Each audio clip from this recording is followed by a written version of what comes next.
আজ আমরা বিশেষভাবে সৌভাগ্যবান এবং সম্মানিত যে বাংলাদেশের 3 বারের নির্বাচিত প্রধানমন্ত্রী বীর মুক্তিযোদ্ধা শহীদ রাষ্ট্রপতি জিয়াউর রহমানের স্ত্রী বেগম খালেদা জিয়া আজ এখানে আমাদের মধ্যে উপস্থিত আছেন।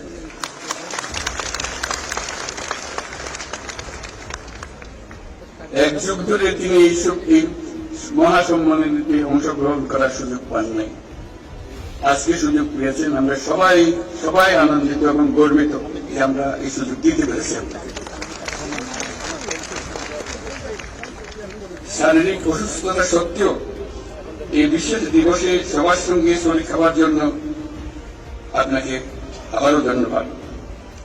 আমরা তার আশু রোগমুক্তি কামনা করছি এবং এই অনুষ্ঠানে বিশেষভাবে স্বাগত জানাচ্ছি।